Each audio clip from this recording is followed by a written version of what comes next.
ডাকছি, প্রভু প্রভু, এত রাত্রে তুমি কোথায় গেলে? আমি তোমায় দেখতে পাচ্ছি না কেন? প্রভু কোথায় গেলে তুমি? সাড়া পাচ্ছে না মা। মনে মনে চিন্তা করছে তিনি গেলেন কোথায়। আমি তো নবদ্বীপে আমার সচিমা মানে শাশুড়ি ছাড়া আমি তো আর কাউকে চিনি না। তবে কি একবার সচিমায়ের কাছে গিয়ে জিজ্ঞাসা করব? তাড়াতাড়ি করে মধ্যরাত মা, চারিদিকে সবাই ঘুমাচ্ছে, প্রভু চলে গেছেন। একাকিনী বিষ্ণুপ্রিয়া মা সচিমায়ের অঙ্গনে এসে ডাকছে, মা মা একটু দরজাটা খোলো না মা। মা সচিমা বলছে, কি বৌমা, এত সকাল সকাল ঘুম থেকে উঠেছো, কি হয়েছে তোমার বলো? বিষ্ণুপ্রিয়া সচিমায়ের সম্মুখে দাঁড়িয়ে কোনো কথা বলতে পারছে না বাবা। কি বলবে সে? কারণ মায়ের তো বয়স হয়েছে। চিন্তা করছে এই যে ছেলে ঘরে নেই, কথাটা শুনে যদি মা সহ্য করতে না পারে, কি করে বলবে সে? দাঁড়িয়ে আছে। আর সচিমা জিজ্ঞাসা করছে, বৌমা কি হয়েছে বলো, আমাকে বলো কি হয়েছে? মা, প্রভুকে নিয়ে একই শয্যায় শয়নে ছিলাম, হঠাৎ আমার ঘুম ভেঙে গেল। সঙ্গে সঙ্গে প্রভুর শয্যার উপরে আমি হাত দিলাম। হাত দেবা মাত্রই কি দেখলাম জানো মা? তোমার সন্তান আমার প্রভু সে আর নদিয়ায় নেই মা, নবদ্বীপ ছেড়ে চলে গেছে। চিরতরে আমাকে কাঁদিয়ে চলে গেছে মা, সে আর ঘরে নেই। মা সচিমা বলছে, বৌমা আমার নিমাই চলে গেছে? আমি তোমার কথা বিশ্বাস করতে পারছি না। সে আমাকে না বলে যাবে কোথায়? বৌমা এক কাজ করো তো মা, আমাকে একটু নিয়ে চলো না, আমি নিজে চোখে দেখতে চাই। বিষ্ণুপ্রিয়া সচিমায়ের হাত ধরে যেই না নিয়ে গেল মা, দেখছে কি পড়ে আছে সন্তানের গলার বনফুলের মালা, পড়ে আছে চরণের নূপুর, কিন্তু নিমাই ঘরে নেই। মা মনে মনে চিন্তা করছে, তবে নিমাই গেল কোথায়? তবে কি নদিয়ার পথে পথে সে হরিনাম করে বেড়াচ্ছে? না না, আমাকে তো একটু দেখতে হবে। তাড়াতাড়ি করে সচিমা বিষ্ণুপ্রিয়াকে বলছে, বৌমা তুমি এক কাজ করো, তুমি দুঃখ করো না, ঘরে থাকো, আমাকে একটা লণ্ঠন দাও, কারণ চারিদিকে অন্ধকার, পথঘাট আমি অত চিনি না, তারপরে বয়স হয়েছে, চোখে ভালো দেখতেও পাই না, আমাকে একটা লণ্ঠন দাও, আমি নিমাইকে খুঁজে আমি ঘরে ফিরিয়ে আনবো। তুমি চিন্তা করো না, আমি তোমায় কথা দিচ্ছি, আমি তাকে ফিরিয়ে আনবই আনবো, কেমন? বৌমাকে সান্ত্বনা দিয়ে হাতে লণ্ঠন নিয়ে এবার যাত্রা করলেন। যাচ্ছে তুরিতে যা জ্বালায়ে বাতি, মা খুঁজছে না এতে ওতে, তুরিতে যা জ্বালায়ে বাতি, মা আমার খুঁজছে না এতে ওতে। ওরে নিমাই রে, ওরে নিমাই রে, নিমাই রে,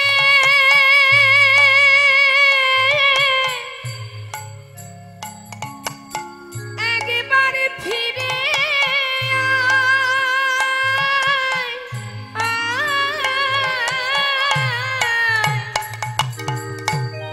ওরে আমার নিমাই রে, নিমাই রে,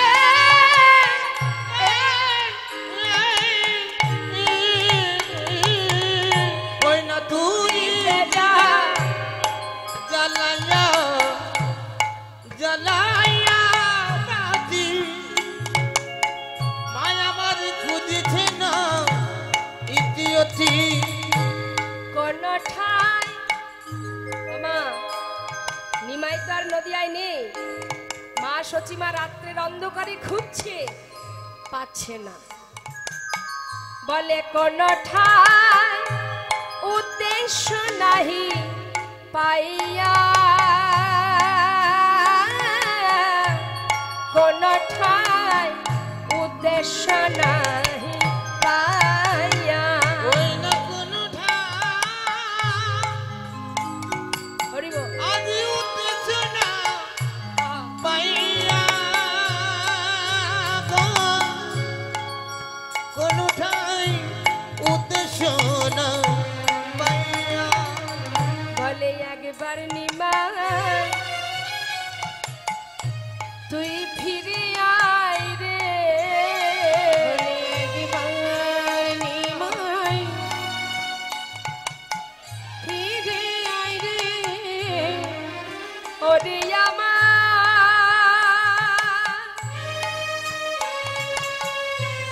সন্ধ্যার প্রদীপ, একবার মা বলে আমার কোলে আয় রে, ওরে আমার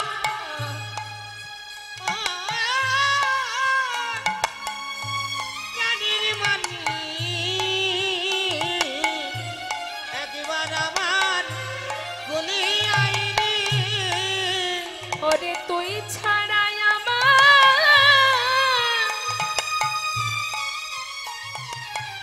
আমার কে বা আছে, একবার মা বলে ফিরে আয় রে, ওই রে তুই ছাড়া আমার কেউ আছে, একবার মা বলে ফিরে আইরে।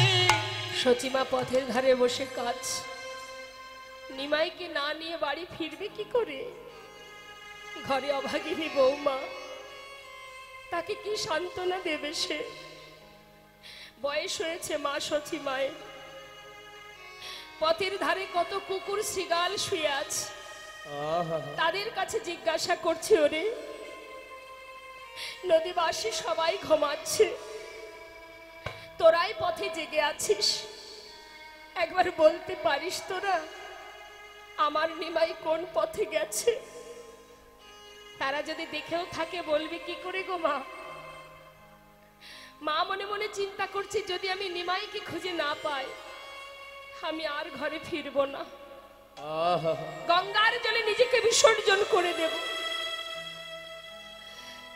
বসে বসে কাঁদতে কাঁদতে যেই না একটু ভোর ভোর হয়েছে, একটু একটু রাস্তাঘাট দেখা যাচ্ছে, চিন্তা করছি সব জায়গায় তো খুঁজলাম, আমার নিমাই আর কোথাও না থাকলেও অন্তত শ্রীবাসীর ঘরে থাকলেও থাকতে পারে, যাই একবার শ্রীবাসীর ঘরটা দেখে আসি। এই ভেবে মা আমার ছুটতে ছুটতে ভোর হবার সাথে সাথে ওই শ্রীবাসীর ঘরের দরজার কাছে এসে দাঁড়িয়েছে, ডাকছে শ্রীবাস, আয় শ্রীবাস। শ্রীবাস পণ্ডিত বাইরে এসে বলছে মা তুমি ডাকছো কেন, কি হয়েছে, কোনো বিপদ? মা বলছে বিপদ এখনো হয়নি বাবা, শুধু তোর কাছে আমি জানতে এসেছি আমার নিমাইকে সমস্ত নবদ্বীপের পথে পথে আমি খুঁজেছি, কোথাও পাইনি, তো আমার বিশ্বাস নিমাই তোর ঘরে আছে, তোর ঘরেই তো সারা রাত কীর্তন করে, বল না বাবা তোর ঘরে কি আমার নিমাই আছে? শুধু এই কথাটা বল, আমি শুনেই চলে যাব। আমার ঘরে অভাগিনী বৌমা, সে যে তার প্রভুর জন্য কাঁদছে, বল না বাবা। যদি আপনারা কেউ দক্ষিণা দিতে চান এইখানে পাত্র আছে, এই পাত্রে রেখে দেবেন, ঠিক আছে? লীলা চলাকালীন আমার কাছে দেবার দরকার নেই, এখানে দিলেও আমিই পাবো।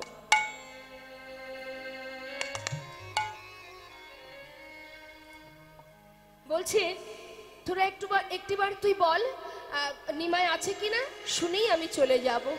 যেই না বলেছে মা, শ্রীবাস পণ্ডিত বলছে জানো মা প্রভু তো প্রতিটি রাত্রেই আমাদের ঘরে আসেন, সারা রাত কীর্তন করেন, কিন্তু কাল রাত্রে প্রভু আসেননি। কেন আসেনি আমি জানি না। আমিও তো সেটাই চিন্তা করছি, প্রভুর কি কোনো সমস্যা হলো? তিনি প্রতি রাত্রে আসে, কাল কেন এলো না? আমিও সেই একই চিন্তা করছিলাম, মা প্রভু কোথায় আছে? মা বলছে, শ্রীবাস, তাহলে তোর ঘরে আমার নিমাই নেই? না মা, শ্রীবাস, তোর ঘরে যদি নিমাই না থাকবে, তাহলে এই নবদ্বীপে আর আমার নিমাই কোথায় থাকবে বল? যা ভেবেছি মনে তাই হয়েছে রে। আমার নিমাই চলে গেছে, চিরতরে এই নবদ্বীপ ছেড়ে নদিয়াবাসীকে ফেলে চলে গেছে। মা, এ তুমি কি বলছো?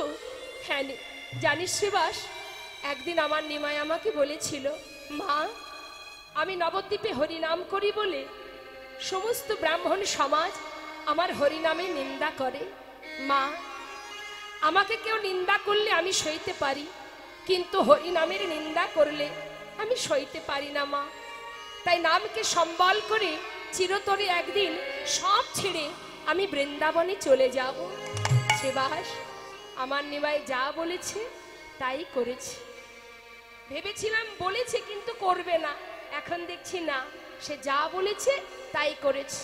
তবে শোন শ্রীবাস, নিমাই যখন মাকে কাঁদিয়ে চলে গেছে, তাহলে আর বেঁচে থেকে লাভ কি? আর আমি বাঁচতে চাই না, ওই গঙ্গার জলে নিজেকে বিসর্জন করে দেব। কারণ এই মুখ আমি আমার বৌমার সামনে গিয়ে আর দেখাতে পারবো না। আমি তাকে কথা দিয়েছি নিমাইকে নিয়ে ঘরে যাব, আর যখন নিমাই পেলাম না, এই প্রাণ আর রাখবো না। গঙ্গার জলে নিজেকে বিসর্জন করব, আর সেই মাতৃ হত্যার দায় আমি নিমাইয়ের ঘরে চাপাবো। নিমাই যখন জানতে পারবে যে তার মা তার জন্য জলে ডুবে মারা গেছে, আমিও জানতে চাই সে কেমন করে বৃন্দাবনে গিয়ে কৃষ্ণ ভজন করতে পারে মায়ের মৃত্যুর খবর পেয়ে। মা পাগলিনীর ন্যায় ছুটতে ছুটতে যাচ্ছে গঙ্গায় ঝাঁপ দেবে বলে, আর এদিকে পিছন থেকে শ্রীবাস পণ্ডিত, গদাধর, মুরারি মুকুন্দ, অদ্বৈত প্রভু, নিত্যানন্দ প্রভু চিৎকার করে ডাকছে, মা, মা, তুমি এমন করে নিজেকে বিসর্জন করো না মা। প্রভু আমাদের ছেড়ে চলে গেছে, এবারে যদি তুমিও চলে যাও আমরা কি নিয়ে থাকবো মা? সবাই ছুটছে, আর মা আমার পাগলিনীর মতো নিমাই নিমাই বলতে বলতে গঙ্গার জলে ঝাঁপ দিচ্ছে। নিমাই নিমাই নিমাই বলে গঙ্গায় ঝাঁপ দিতে গেল,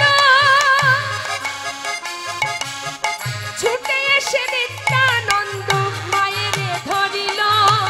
নিমাই নিমাই নিমাই বলে মায় আমার গঙ্গায় ঝাঁপি দিতে গেল, তথায় আছে নিত্যানন্দ মায়ে কোলে নিল।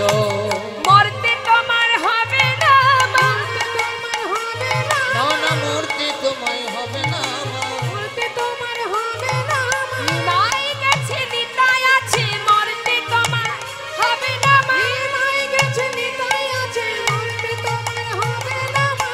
ছুটেছে নিত্যানন্দ মায়ে কোলে নিল।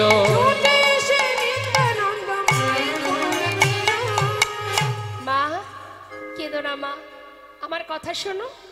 আমি তোমার নিতাই বলছি, তোমার নিমাইকে আমি তোমার কাছে ফিরিয়ে আনবো। মা বলছে, নিতাই, তুই আমাকে সান্ত্বনা দিচ্ছিস? যে ছেলে একবার সন্ন্যাসী হয়ে চলে যায় সে আর ফেরে না বাবা, তুই আমাকে সান্ত্বনা দিস না, আর আমাকে মা বলেও ডাকিস না। কেন জানিস? মা ডাক শোনার স্বাদ আমার মিটে গেছে। মা, আমার কথা শোনো, আমি 3 দিনের মধ্যে ভাইকে তোমার কাছে ধরে আনবো। আমি তোমায় কথা দিচ্ছি মা, ভাই যদি সন্ন্যাসী হয়ে যায় তোমার কাছে ধরে আনবো, আর যদি না হয় তবু তোমার কাছে ধরে আনবো। আমি কথা দিলাম, সে সন্ন্যাসী না হলেও ধরে আনবো, আবার সন্ন্যাসী হয়ে গেলেও আমি তোমার কাছে ধরে আনবো। আমার কথা বিশ্বাস করো। মা বলছেন, পারবি তো? অনিতাই, কথা দে আমায়, পারবি তো নিমাইকে ধরে আনতে? ঘরে বৌমা, আমি তাকে কথা দিয়েছি, আমি মুখ দেখাতে পারছি না বাবা, পারবি তো? পারবো মা, তুমি যাও, তুমি গিয়ে বৌমাকে বলো আমি খুব শীঘ্রই নিমাইকে ফিরিয়ে আনছি। যাও। মা সচিমাকে ঘরে পাঠিয়ে দিয়ে দুইজনকে সঙ্গে করে নিলেন নিত্যানন্দ প্রভু। একজন হলেন অদ্বৈত আচার্য প্রভু, আর একজন হলো মুরারি। এই দুইজনকে নিয়ে যাচ্ছে নিতাই চাঁদ কোথায়? যেখানে গৌরহরি সন্ন্যাস ধর্ম গ্রহণ করেছেন, কাটোয়া কাঞ্চননগরে কেশব ভারতীর আশ্রম। সেখানে পৌঁছে ডাকছে, গুরুদেব, ও গুরুদেব, এখানে ভাই নিমাই এসেছিল। একই নিতাই, এসো এসো এসো। হ্যাঁ, একটু আগে এসেছিল তোমার ভাই নিমাই। সে আমাদের কাছ থেকে সন্ন্যাস ধর্ম গ্রহণ করে বৃন্দাবনের পথে চলে গেছে। কি বললে? সন্ন্যাসী হয়ে গেছে ভাই? গুরুদেব, কোন পথে গেছে ভাই? এই পথে। বেশ, চরণে প্রণাম করে অদ্বৈত আচার্যকে বললেন, শোনো অদ্বৈত, তুমি শান্তিপুরী গঙ্গার ঘাটে একটা তরি নিয়ে আর ডোর কৌপিন বহির্বাসী অপেক্ষা করো। আর মুরারিকে বললে তুমি নবদ্বীপে যাও, গোটা নদিয়াবাসীকে জানিয়ে দাও খুব শিগগিরই আমি নিমাইকে ফিরিয়ে নিয়ে আসছি। হরি বল। দুইজনকে দুই দিকে খবর পাঠিয়ে দিয়ে এবার আমার নিত্যানন্দ প্রভু যাচ্ছে মা। হরি বল হরি বল। ধরে আনবার জন্য যাচ্ছে। এদিকে গৌরহরি আমার সন্ন্যাসী হয়ে যখন যাচ্ছে, আর এদিকে সমস্ত নবদ্বীপের অবস্থা কেমন? নিমাইকে হারিয়ে হাহাকার হয়ে গেছে। মহাজন পদাবলিতে বর্ণনা দিচ্ছেন যে নবদ্বীপের কেমন অবস্থা জানো? তাহলে শোনো কি বলছে।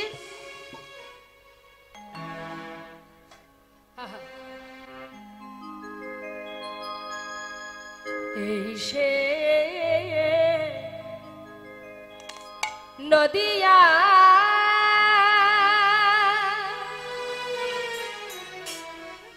ও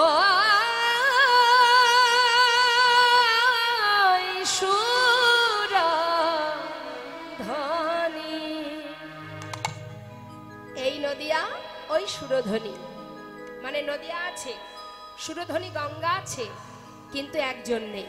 কে নেই? সে বিনা সকলি রয়েছে গো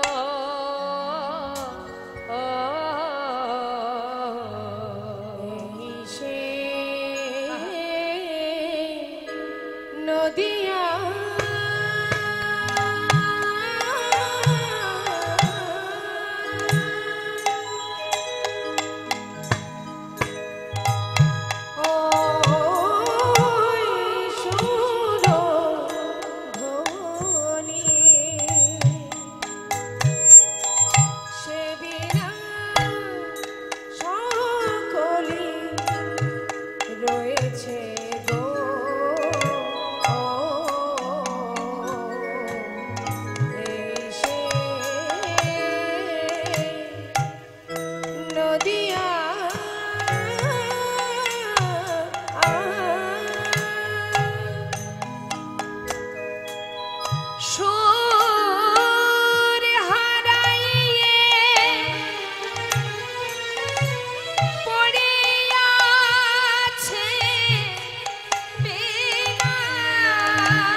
গৌরহরি সন্ন্যাসী হয়ে যাচ্ছে বৃন্দাবনের পথে, মুখে কৃষ্ণ কৃষ্ণ বলে। কিন্তু বাবা যাচ্ছে যখন, কৃষ্ণ নাম গাইতে গাইতে যাচ্ছে, তো যেতে যেতে এসে পৌঁছালো কোথায়? এই বীরভূম জেলার। তিনি এসে 3 দিন ধরে রাঢ়দেশের মাটিতে ঘুরছে, কিন্তু কোথা থেকেও একবার কৃষ্ণ নাম তিনি শুনতে পাচ্ছেন না। 3 দিন ধরে, 3 দিন রাঢ়দেশে করিয়া ভ্রমণে, কৃষ্ণ নাম না শুনিয়া করেন ক্রন্দ। প্রভু আমার করেন কন্দ। কাটোয়া কাঞ্চননগর থেকে যাত্রা করেছে, বৃন্দাবনের পথে যাবে, ঠিক এই রাঢ়দেশের মাটিতে এসে 3 দিন ধরে ঘুরছে গৌরহরি, কিন্তু কোনো জায়গা থেকে তিনি একটু কৃষ্ণ নাম শুনতে পাচ্ছেন না। তাই কঠিন কাকর বালিতে গড়াগড়ি দিয়ে কাঁদছে গৌরহরি, আর মনে মনে বলছে, এখানে কি এমন কেউ নেই যার মুখে একটু কৃষ্ণ নাম শোনা যায়? ভাবতে ভাবতে যাচ্ছে মা। এখন হঠাৎ হলো কি দেখুন, প্রভু যখন এই রাঢ়দেশের মাটিতে এসে পৌঁছালো, এই রাঢ়দেশের মাটিতে ছোট ছোট বালকরা, ছোট্ট ছোট্ট বালক, মনে করুন 5 থেকে 10, এই হচ্ছে বয়স। 5, 6, 7, 8, 9, 10 এই বয়সের বন্ধুরা একত্রিত হয়ে মাঠে গিয়ে ধেনুবৎস ছেড়ে দিয়ে তারা নানাবিধ খেলা করে।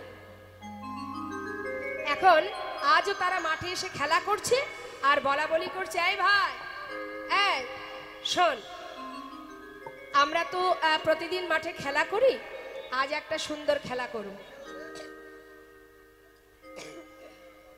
তা কি খেলা? বলছে, শোন, আমার ঠাকুর দাদা সে প্রতিদিন সন্ধ্যাবেলা যখন ঘরে ফিরি আমাকে কোলে বসিয়ে নানাবিধ গপ্প শোনায়। একদিন গপ্প শোনাচ্ছে ঠাকুর দাদা নাকি লগদ্বীপে গিয়েছিল। শোন শোন, ভুল বলছিস কেন? লবদ্বীপ নয়, নবদ্বীপ। দেখুন মা, বয়স তো 5 বছর, 5 বছরের শিশু। এখন সে তো ভাষা পরিষ্কার করে বলতে পারে না, তা সে বলছে লগদ্বীপ। এবার যার একটু ভাষা পরিষ্কার সে বলছে নবদ্বীপ। এই শোন না, তা ওই নবদ্বীপে নাকি একটা সোনার মানুষ থাকে। সোনার আবার মানুষ হয় নাকি? বলছে হয় হয়, সোনার মতো দেখতে হলে নাকি তাকে সোনার মানুষ বলে। আরে হলো তাই হলো, শোন না, এখন ওদের নামগুলো কি একটু বলে দিই, ছোট ছোট বাচ্চাদের নাম। কারোর নাম মানে ভালো নাম আছে, একটা করে বন্ধুদের মধ্যে ডাকাডাকি হয়, সবার দেখবেন আলাদা আলাদা নাম আছে। বাবা হরি বল। এখন ভালো ভালো নাম তো আছেই, আর খারাপ নাম মানে খারাপ নাম বলা যায় না, বন্ধুদের মধ্যে ডাকাডাকি হয়, সেগুলো কি? কারোর নাম বিড়বিড়ে, কারোর নাম ক্যাবলা, কারোর নাম পটলা, কারোর নাম নিধিরাম, সিধিরাম। এইগুলো হচ্ছে বন্ধুদের ডাকাডাকি, বন্ধুদের নাম মানে বন্ধুদের মধ্যে যেটা ডাকাডাকি হয়। এখন ক্যাবলা বিড়বিড়ে এরা ডাকাডাকি করে বলছে, শোন এই ক্যাবলা। হ্যাঁ বল। এই শোন, শুনেছি সেই সোনার মানুষটা নাকি হরি নামের খেলা করে, তা ভাবছি আমরা সবাই হরি নামের খেলা করব। এখন ক্যাবলা বলছে, দেখ, হরি নামের খেলা করতে গেলে খোল লাগে, করতাল লাগে, আমরা তো মাঠে এসেছি ধেনু চড়াতে, আমরা খোল করতাল কোথায় পাবো? বিড়বিড়ে বলছি, জানিস ক্যাবলা, তোর মা বাবা তোকে ভালো নামটাই রেখেছে রে, ক্যাবলা। তুই বুদ্ধিতেও ক্যাবলা, আবার নামেও তুই ক্যাবলা। শোন, আলাদা করে খোল করতাল লাগে না, খোল করতাল নাকি আমাদের সবার কাছে আছে। ক্যাবলা বলছে, কই দেখা তো দেখি, খোল করতাল কোথায় আছে? কি মায়েরা দেখান তো,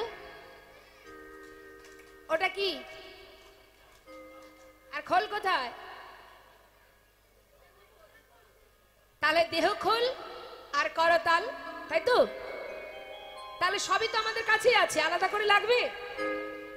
যখন বলেছে বিড়বিড়ে, এই ক্যাবলা, এটা তো মাটির দেহ, আবার আমাদের দেহটাও তো মাটির দেহ। ঠাকুর দাদা বলেছে এই দেহ খোলটা গোবিন্দ সেবায় বাজে। কতক্ষণ বাজে? শোন, বাজে খল বাজে খল, বাজে খোল বাজে খোল, বাজে খল বাজে খল, বাজে খোল বাজে খোল, হরি নামে কৃষ্ণ নামে বাজে খল বাজে খল। এই না হরি নামে কৃষ্ণ নামে বাজে খোল বাজে খোল, দেহে প্রাণ আছে যতক্ষণ বাজে খল বাজে এই খল। দেহে প্রাণ আছে যতক্ষণ বাজে খোল বাজে খোল। তাহলে যত সময় প্রাণ আছে তত সময় দেহ খোলটা বাজে, মানে বাজানো যায়। আবার কখনো কখনো এই দেহ খোল বাজে হয়ে যায়। এই বাজেটা কোন বাজে? যেটাকে বলে খারাপ হয়ে যাওয়া, নষ্ট হয়ে যাওয়া। সেটা কি? সেটা হচ্ছে বাজে খল বাজে খল, বাজে খোল বাজে খোল, বাজে খল বাজে খল। বাজে খোল বাজে খোল। বাজে মানে খারাপ। কখন হয় বললেন? প্রাণ পাখি উড়ে গেলে হয় বাজে খল বাজে ওই খল। প্রাণ পাখি উড়ে গেলে হয় বাজে খোল বাজে খোল। দেহে প্রাণ পাখি উড়ে গেলে, কাজের নয় কাজের নয়, দেহে প্রাণ পাখি হরি উড়ে বল। গেলে, কাজের নয় কাজের নয়, প্রাণ পাখি উড়ে গেলে বাজে খোল বাজে খোল। হরি বল হরি বল। তাহলে এই খোলটা যত সময় প্রাণ থাকে তত সময় বাজে, আর যখন প্রাণ থাকে না তখন হয়ে যায় বাজে, মানে খারাপ। তাহলে হলো খোল আর করতাল আছে তো সবার কাছে। করে করতালি, করে করো তালি, সবাই করে করতালি, সবাই করে করতালি, মুখে বলো হরি হরি, করে করতালি। একবার মুখে বলা হরি হরি করে করতালি, একবার মুখে বলো হরি হরি, দেহ খোল করতাল বাজায়। মুখে বলো হরি হরি, ওই খোল করতাল বাজাই, মুখে বলো হরি হরি, করে করতালি। তাহলে খোল করতাল সবার কাছে আছে তো? এবার বাজাতে হবে, দেখি হাত তুলুন। আমার একবার হাত তুলতে হবে। এবার হাতে তালি দিয়ে সবাই মিলে আমরা গাইবো। কি বলছি? হরি বল রে হরি বল রে, বল রে বদন ভরে হরি বল রে, হরি বলো রে হরি বলো বলো রে, বদন ভরে হরি বলো রে। হরি বল রে, হরি বল রে, বল রে, বদন ভরে হরি বল রে। কই হাত কই? তুলুন তুলুন সবাই তুলুন। হ্যাঁ, হরি বলো হরি বলো হরি বলো হরি বলো রে, হরি বল হরি, হরি বল রে, বল রে, বদন ভরে হরি বল রে। হরি বলো রে হরি বলো বলো রে, বদন ভরে হরি বলো রে। হরি বল রে, হরি বল রে, বল রে বদন ভরে হরি বল রে, হরি বল রে, হরি বল রে, বল রে, বদন ভরে হরি বল রে। হরি বল রে, হরি বল রে, বল রে, বদন ভরে হরি বল রে। হরি বল রে হরি, নিতাই গৌর হরি বল। হরি হরি বল রে, হরি বল রে, হরি বল রে, বল রে, বদন ভরে হরি বল রে। এত সুন্দর হরিনাম করছে ছোট ছোট শিশুরা, আর কি প্রভু থাকতে পারেন? গোপা বালকের মুখে শুনিয়া কৃষ্ণ না, তথায় আসিয়া প্রভু করেন বিশ্রাম। করেন বিশ্রাম, যেই নামা কাছে এসে গৌরহরি দাঁড়িয়েছে, প্রভুর সেই অপরূপ রূপ দর্শন করে ছোট ছোট বালক ভীত হয়ে, এই কাবলা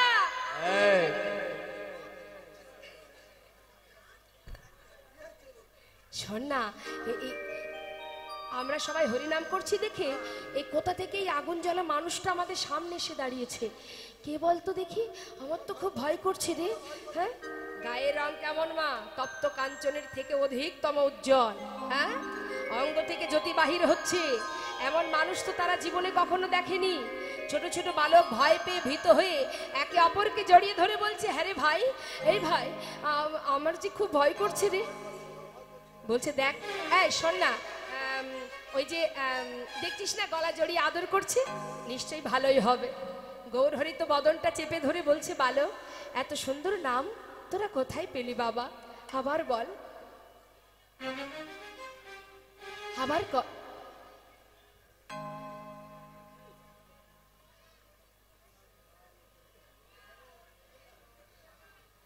আবার কর বাবা, আবার করেই নাম। যেই না বলেছে তুই আবার কর, বদনটা চেপে ধরে বলছে আবার কর। সঙ্গে সঙ্গে ভক্তরা, ছোট ছোট বালকরা বলছে, দেখেছিস তো কত আদর করছে, ভালোই হবে। এবার গৌরহরি মাঝখানে বসে আছে আর ছোট ছোট বালক ঘুরে ঘুরে নাম করছে। এদিকে কি হলো বাবা? ওই যে নিত্যানন্দ প্রভু পিছনে পিছনে আসছে ভাইকে ধরার জন্য। হঠাৎ দেখতে পেলেন কি, যে নিমাই ছোট ছোট বালকের মাঝখানে বাধা পড়ে আছে, হরিনাম শুনছে বসে বসে। মনে মনে বলছে, নিমাই তুই তো হরিনামের পাগল, যেখানে হরিনাম সেখানে তুই। তাই ছোট ছোট বালকরা হরিনাম করছে দেখে তুই সেখানে বাধা পড়ে গেছিস, আর ওখান থেকে আমি তোকে আবার ফিরিয়ে নিয়ে যাব শান্তিপুরে। হরি বল হরি। তাই নিত্যানন্দ প্রভু কিন্তু সামনে গেলেন না বাবা, তিনি গাছের আড়ালে দাঁড়িয়ে আছে, আর ছোট ছোট বালকরা প্রভুকে ঘিরে ঘিরে হরিনাম করছে। এবার বলুন তো বাবা, ছোট ছোট বালকরা কি দিয়ে প্রভুকে বেঁধে রাখলেন? কোন দিকে যাব? আপনি বলছেন দেখতে পাচ্ছেন না, এদিকে মাইক্রোফোন দুই দিকে লাগালে একটা সাউন্ড কমে যাচ্ছে, একটা বেড়ে যাচ্ছে, কোন দিকে যাব? দাদা মাইকটা যদি পারেন সেট করে দিন।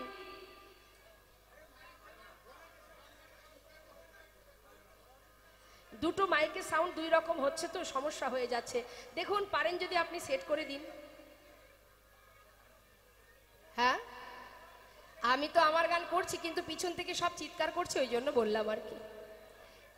বেশ ঠিক আছে। হ্যাঁ বাবা, সব দিকে ঘুরবো, চিন্তা নেই, সব দিকে ঘুরে ঘুরেই বলবো। এবার কি করছে দেখুন মা, ছোট ছোট বালকের মাঝখানে তিনি যে বাধা পড়ে গেলেন, কিসের দ্বারা? অর্থ দ্বারা। তাহলে বাঁধলো কিভাবে?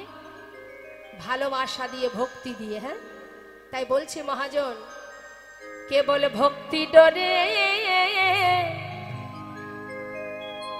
জায়গা বাধা, ভক্তি ডোরে জায়গা বাধা, শুধু ভক্তি ডরে, কেবল ভক্তি ডোরে তাকে জায়গা বাধা, সহজ সরল হৃদয় দিয়ে ভক্তি ডরে জায়গা বাধা, সহজ সরল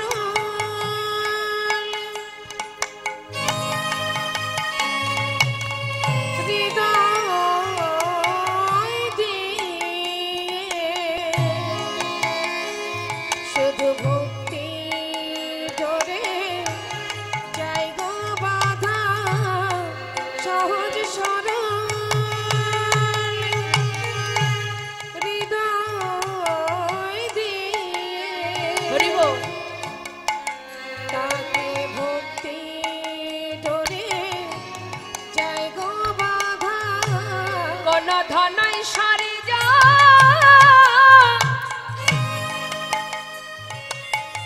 লাগে না গো, শুধু ভক্তি ডরে তারে জায়গা বাধা, কোন ধন সজ্জা লাগে না তাই গৌর হরি বল। করি জায়গা বাধা, কোন ধন ঐশ্বর্য লাগে না গো, কেবল ভক্তি ডরে তারে জায়গা বাধা, কোন ধন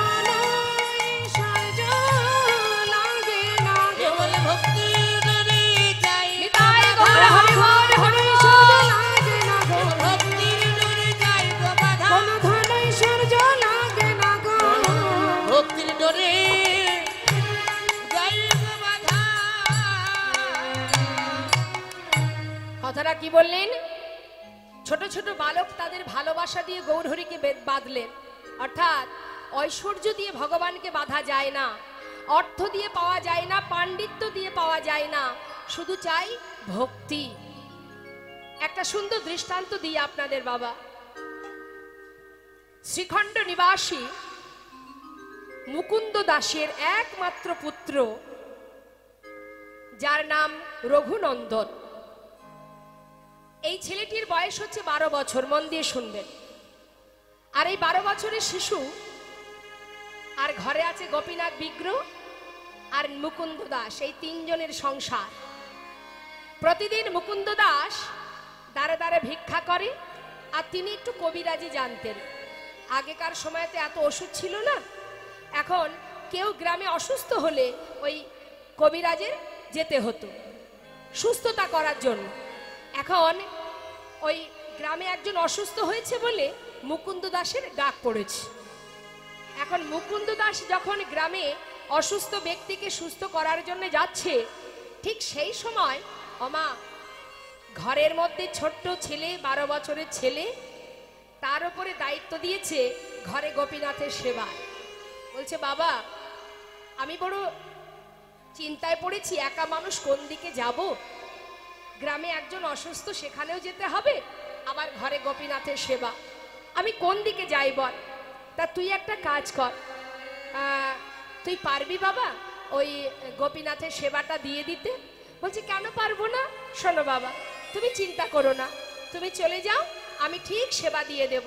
যাক শোন, রান্নাঘরে সব কিছু গোছানো আছে, দেখুন মা, ভক্তি দিয়ে ভালোবাসলে ভগবানকে ধরে রাখা যায়, বেঁধে ফেলা যায়, তারই প্রমাণ। যেই না বাবা চলে গেল, রন্ধনশালায় গিয়ে জীবনে কখনো রান্না করেনি মা, আজই প্রথম রান্না করবে। কি করেছে বাবা? রন্ধনশালায় গিয়ে যা কিছু সাজানো গোছানো ব্যঞ্জন আছে সব এক পাত্রে ঢেলে দিয়ে রান্না বসিয়েছে। রান্না করছে আর বলছে, ও গোপীনাথ, আমি কিন্তু জীবনে কখনো রান্না করিনি, আজ বাবা ঘরে নেই তাই আমি রান্না করছি, তুমি একটু কষ্ট করে খেয়ে নিও, কালকে বাবা ঘরে ফিরে তোমাকে ভালো করে রান্না করে খাওয়াবে। সহজ সরল মনে সুন্দর করে রান্না করেছে, যেমন পেরেছে তেমন রন্ধন করেছে। রন্ধন করে পাত্রে সাজিয়ে নিয়ে এবার মন্দিরে ঢুকেছে। মন্দিরে ঢুকে ডাকছে, গোপীনাথ, ও গোপীনাথ, এসো খেয়ে না, তাড়াতাড়ি এসো, জানো আজ আমি রান্না করেছি, বাবা ঘরে নেই, কোনোদিন রান্না করিনি গো, আজ আমি তোমার জন্য রান্না করেছি, বাবা বলল তোমাকে খাওয়াতে হবে, তাই আমি এসেছি, তাড়াতাড়ি এসো। আসছে না, এত ডাকছে তবু আসছে না। আমরাও তো ভগবানের সেবা দিই মা, আসে? আসে না। আমরা সেবা দিই কি করে? চিত্রপট ভেবে বা বিগ্রহ ভেবে, আপন জন ভেবে তো আর সেবা দিই না, তাই সে আসে না। ও গোপীনা, কি হলো, দাঁড়িয়ে আছো যে? এসো, তাড়াতাড়ি এসো। তাও আসছে না, কি ব্যাপার, আসছে না কেন? প্রতিদিন বাবা খাওয়ায়, সেদিন খেয়ে নেয়, আর আজ আমি এসেছি বলে খাবে না? বেশ দাঁড়াও, সোনা গোপীনা, আমি যখন না খাই বাবা আমাকে লাঠি দিয়ে মেরে মেরে খাওয়ায়, তুমি যদি ভালো চাও চলে এসো, না হলে ঘর থেকে বাইরে বেরিয়ে খুঁজে খুঁজে একটা লাঠি জোগাড় করেছে বাবা। লাঠি জোগাড় করে এসে বলছে, শোনো, যদি ভালো চাও চলে এসো, না হলে আমি তোমাকে মেরে মেরে নিয়ে আসবো। আর কি ভগবান থাকতে পারে মা? এমন ভাবে যদি কেউ ভালোবাসে, পাথরের মধ্যে আর থাকতে পারছে না, মনে মনে বলছে, ভক্ত এত ভালোবাসো তুমি আমায়, আমার জন্য লাঠি জোগাড় করে এনেছো। ভক্ত এতদিন এই ঘরে আছে, কিন্তু এমন করে কেউ আমায় ভালোবাসেনি। আর তোমাকে মারতে হবে না, এই দেখো আমি চলে এসেছি। কি করেছে মা? পাথর থেকে সচল মূর্তি ধারণ করে পাতা আসনে এসে বসেছে। রন্ধনের পাত্র মানে সেই ভোগের পাত্রটা দেখে জিজ্ঞাসা করছে, কে করেছে ভক্ত? আমি রান্না করেছি। বাবা ঘরে নেই, গ্রামে একজন অসুস্থ, তুমি তাড়াতাড়ি এসো, এসে খেয়ে নাও। ভগবান সবে মাত্র একটু বদনে দিয়েছে মা, যেই না বদনে দিয়েছে জিজ্ঞাসা করছে রঘুনন্দন, ও গোপীনাথ, কেমন হয়েছে রান্না? খুব ভালো। যদি ভালো না হয় একটু কষ্ট করে খেয়ে নাও, বাবা কালকে তোমাকে রান্না করে খাওয়াবে। মনে মনে বলছে, ভগবান বাবাই করুক আর যেই করুক, আর যে তুমিই করো। আহা, জানো না ভক্ত, এতদিন এই ঘরে আছি, এমন অমৃত আমি কখনো পাইনি। আজ তোমার হাতে রান্না পেয়ে তুমি জানো না এই যে কত সুস্বাদু, কত স্বাদ, এই যে আমার কাছে অমৃত। ভক্ত যদি রান্না করে সে কি কখনো খারাপ হতে পারে?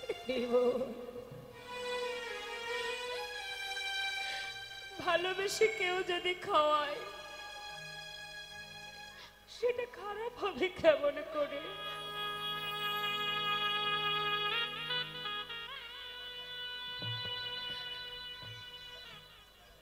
বলছি ভক্ত, খুব সুন্দর হয়েছে, সুস্বাদু হয়েছে, একটু একটু করে সেবা করছে। আর এদিকে রঘুনন্দন মনে মনে চিন্তা করছে, যেই না লাঠির ভয় দেখিয়েছি আর সেই চলে এসেছে। শিগগিরই খেয়ে নাও। খাচ্ছি, খেতে খেতে প্রায় শেষ বাবা। আর অবশিষ্ট যেটুকু ছিল, যেই না হাতে করে নিজের বদনে দিতে যাবে, হঠাৎ পাশে দাঁড়িয়ে রঘুনন্দন তার হাতটা চেপে ধরেছে। গোপীনাথ, ওঠো, এক্ষুনি উঠে যাও। দেখি দাঁড়িয়ে দিচ্ছ কেন? আমাকে তো ডেকে নিয়ে এলে, লাঠির ভয় দেখালে, আবার আমাকে তাড়িয়েও দিচ্ছ। দেব না? যা কিছু রান্না করেছি সবই তো তোমায় দিয়েছি, এখনো আমি খাইনি, বাবা খাইনি। সবই যদি তুমি খাবে তাহলে আমরা কি খাবো? আমাদের জন্য একটু রেখে দাও। হমা, বেশি তো ছিল না, অবশেষে যেটুকু ছিল পাত্রে রেখে বিগ্রে মিলিত হলো। পাত্রটা ধুয়ে তুলে রেখে দিয়েছি। যেটুকু ভগবান রেখেছিলেন সেটুকু রঘুনন্দন খেয়ে নিয়েছে। এদিকে যথাসময়ে মুকুন্দ দাস গ্রামের কাজ সেরে ঘরে ফিরেছে। ফিরে ডাকছে, রঘুনন্দন। বলো বাবা। কিরে, ভগবানের সেবা দিয়েছিস? হ্যাঁ, তোমাকে চিন্তা করতে হবে না। যাক, আমাকে এবার একটু প্রসাদ দে তো বাবা। প্রসাদ? জানো বাবা, আজ আর প্রসাদ নেই। কেন? কোনো ভক্ত এসেছিল? না না, কেউ আসেনি। তাহলে প্রসাদ কি হবে? হ্যাঁ, কি আর হবে বলো। শোনো, ওই মন্দিরের গোপীনাথ ওই তো সব খেয়ে নিচ্ছিল। ভাগ্যিস আমি হাতটা চেপে ধরেছিলাম, আমার জন্য একটু রেখেছিল, সেটা আমি খেয়ে নিয়েছি। মুকুন্দ দাস মনে মনে চিন্তা করছে, কি করে সম্ভব? প্রতিদিন তো আমি সেবা দিই, কই কোনোদিন তো খাই না গোপীনাথ। আজ আমি ঘরে নেই, আজই খেয়ে নিল। যার যেমন ভাব তার তো তেমনই লাভ। মনে মনে ভাবছে মুকুন্দ, সে তো পাথর, সে তো চলতে পারে না, কথা বলতে পারে না, সে কি করে খাবে? আমার ছেলে নিজে খেয়ে ওই পাথরের বিগ্রহের নামে দোষ দিচ্ছে। কারণ সে তো এসে বলবে না, ও মুকুন্দ আমি কিন্তু খাইনি, তোমার ছেলে খেয়েছে। বলবে কি করে? সে তো পাথর, সে তো চলতে জানে না। মনে মনে তার ভাবনা, সেটা পাথর। আর সন্তান জানে, আমি যেমন বাবার সন্তান, ওই গোপীনাথও আমার বাবার সন্তান। তাই সে দেখা পেল, মুকুন্দ দাস পেল না। রাত্রিটা কেটে গেল বাবা। সকালবেলা হতে না হতে ছেলে যে অন্যায় করেছে, মিথ্যা কথা বলেছে, তাই উপযুক্ত ছেলের সাজা দেবে বলে তিনি একটা ফোন দিয়ে আটলেন। কি করলেন? বলছি, শোন রঘুনন্দন, তুই তো ভালো সেবা দিতে শিখেছিস, তা একটা কাজ কর বাবা, ওই আমি নাড়ু তৈরি করে রেখেছি, তুই আজকে নাড়ুটা ভোগ দিয়ে দিস, আজ আর রান্না করতে হবে না। আর আমি চললাম গ্রামের কাজে, ফিরে এসে প্রসাদ পাবো। ঠিক আছে বাবা, তুমি চিন্তা করো না। মুকুন্দ দাস কিন্তু কোথাও যায়নি বাবা। সে কি করেছে, মন্দিরের পিছনে গিয়ে দেয়ালে কান পেতে আছে। কেন? ছেলে যখন মন্দিরে ভোগ নিবেদন করতে যাবে, আমি কান পেতে শুনবো আমার ছেলে ছাড়া আর কারোর কণ্ঠ শোনা যায়। কান পেতে আছে দেয়ালে, আর এদিকে নাড়ু পাত্রে সাজিয়ে নিয়ে মন্দিরে ঢুকেছে। গোপীনাথ, কাল এসেছিলাম, চিনতে পারছো? আজ কিন্তু আর ডাকতে পারবো না, শিগগিরই এসো। বাবা বললো তুমি নাকি নাড়ু খেতে ভালোবাসো, তাই তোমার জন্য বাবা নাড়ু পাঠিয়ে দিয়েছে, তাড়াতাড়ি এসো, এসে খেয়ে নাও। ভগবান বলছে, ভক্ত, কেউ যদি আমাকে ডাকার মতো একবার ডাকতে পারে, আর তার সেই ডাক যদি একবার আমার করণে পৌঁছে যায়, ভক্ত যদি কোনোদিন আমাকে ভুলেও যায়, আমি কোনোদিন সেই ভক্তকে আর ভুলি না। জয় গুরু হরি বল, হরি বল। আর তোমাকে ডাকতে হবে না, এই তো চলে এসেছি, শিগগিরই এসো, তাড়াতাড়ি খেয়ে নাও, বাবা নাড়ু পাঠিয়েছে তোমার জন্য। আহা, ভগবান মনে মনে বলছে, বাবাই পাঠাক আর যেই পাঠাক, ভক্তের হাতের ছোঁয়া তো লেগে আছে। যেই না একটা নাড়ু বদনে দিয়েছে মা, পাশে দাঁড়িয়ে রঘুনন্দন মনে মনে চিন্তা করছে, কালকের মতো আমি দাঁড়িয়ে থাকবো আর গোপীনাথ একটা একটা করে সব খেয়ে নেবে। আজ আর তা হতে দেব না, আজ ও খাবে আমিও খাবো।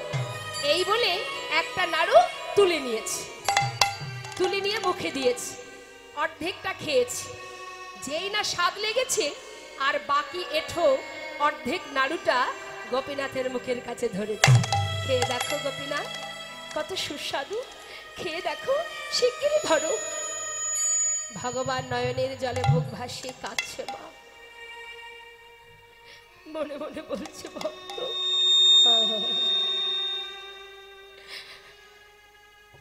এত ভালোবাসো তুমি আমায়,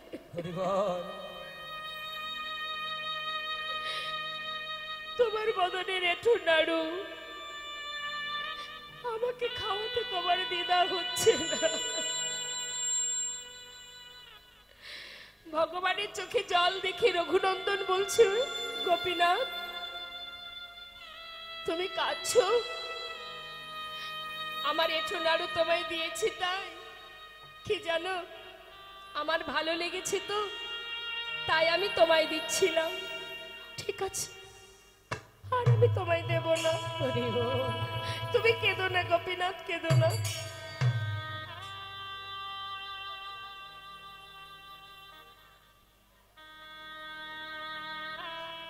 ভগবান বলছে, জানো ভক্ত, আমি সেজন্য খাচ্ছি না। আমি কাচ্ছি কেন জানো? তুমি যদি তোমার এঠো নাড়ুটা আমাকে খাওয়াতে পারো, তাহলে কি আমি আমার এই প্রসাদী নাড়ু তোমাকে খাওয়াতে পারি? বেশ তো, তাহলে তুমি আমাকে খাওয়াও, আমি তোমাকে খাওয়াই।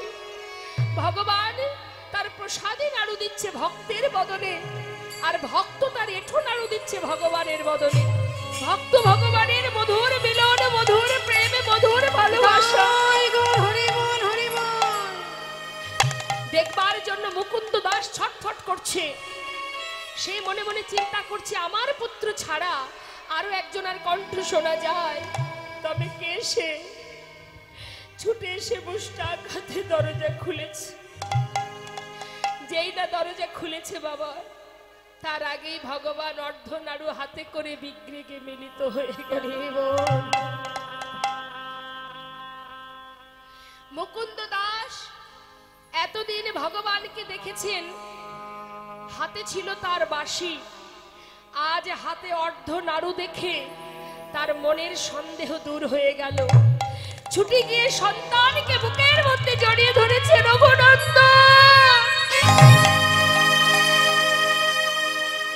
আমায় ক্ষমা করে দে বাবা, আমায় ক্ষমা করে দে। পাচ্ছি। রঘুনন্দন, আমার কোলে আয় বাবা, আমার কোলে আয়। ওরে, আমি যাকে এতদিন সেবা দিয়েছি শুধু পাথর ভেবে, যার কারণে আমি তার দেখা পাইনি বাবা, কিন্তু তুই সেবা দিয়েছিস নিজের জন ভেবে, তাই তো তার তুই দেখা পেলি। আমার কোলে আয়, তোর মতো সন্তানকে বুকে জড়িয়ে ধরে এতদিনের আমার যে ভগবানের সেবা সবই যে অযোগ্য হয়ে গেছে। আয় বাবা, তোকে জড়িয়ে ধরে আমার অযোগ্য দেহ আমি যোগ্য করি। সাক্ষাৎ প্রমাণ আপনারা নিজেরা গিয়ে দেখে আসতে পারবেন। শাস্ত্রেই আছে, অদ্যাপি শ্রীখণ্ডপুরে অর্ধনারু আছে করে, দেখেন যত ভাগ্যবান জনে। শ্রী রঘুনন্দনে যে অভিন্ন মদন সে, উদ্ধব দাস রসঘনে। দর্শন করে আসবেন পূর্ব বর্ধমান জেলায় সেই শ্রীখণ্ডে আজ অর্ধনারু হাতে নিয়ে ভগবান দাঁড়িয়ে আছে। হরিবোল হরিবোল। তা মাগো,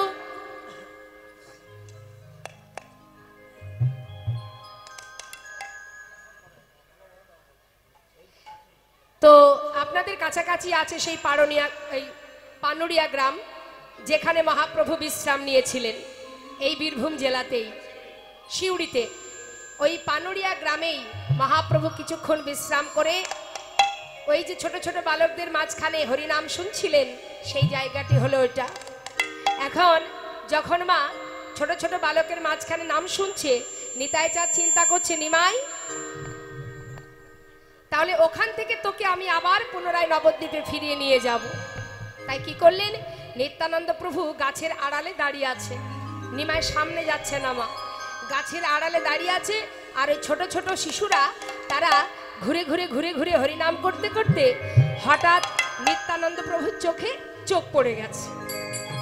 আর নিত্যানন্দ প্রভু কিন্তু মুখটা বাড়িয়ে আছে যে ওই বালকরা যদি একবার আমার দিকে তাকায়, ওদেরকে আমার কাছে ডেকে নেব, ডেকে নিয়ে আমি আমার কার্য সিদ্ধি করব। এখন যেই না বাচ্চারা তাকিয়েছে, ইশারা করে ডাকছেন প্রভু। কাছে যেই না ডেকেছে মা, ছোট ছোট শিশু তো, একদিকে গৌরহরি বসে আছে, তার সারা গায়ের জ্যোতি দেখে তারা ভয়ে ভীত। আবার আর একদিকে দেখছে গাছের আড়ালে আর একটা মানুষ, তারও অঙ্গ থেকে জ্যোতি বাহির হচ্ছে।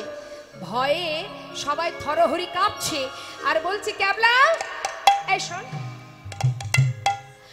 এই একটা আগুন জ্বলা মানুষ, আবার গাছের আড়ালে আর একটা আগুন জ্বলা মানুষ, আমার কিন্তু ভয় করছে ভাই। তাই তো, হ্যাঁ রে, মনে হচ্ছে এই মানুষটা ভালো, কিন্তু ওই মানুষটা মোটেও ভালো নয়। আবার দেখ ইশারা করে ডাকছে, হ্যাঁ হ্যাঁ রে, আমার মন বলছে কি জানিস, ছেলে ধরা এসেছে, ছেলে ধরা এসেছে, ছেলে ধরা এসেছে, ধরা এসেছে, ধরে নিয়ে যাবে বলে, ছেলে ধরা এসেছে, আমাদের ধরে নিয়ে যাবে বলে, ছেলে ধরা এসেছে, ধরে নিয়ে যাবে বলে, কাঁধে একটা বড় ঝোলা, হরিবল হরিবল, কাঁধে একটা বড় ঝোলা, ধরে নিয়ে যাবে বলে, ছেলে ধরা এসেছে, ছেলে ধরা এসেছে। কাঁধে একটা বড় ঝোলা আছে, দেখেছিস তো, ওই ঝোলার মধ্যে ভরে নিয়ে চলে যাবে। আমি যাব না। এই যা, তুই যা, যা, ডাকছে যা। আরে আমারও ভয় করছে, আমিও যাব না। আমিও যাব না, তুই যা, তুই যা।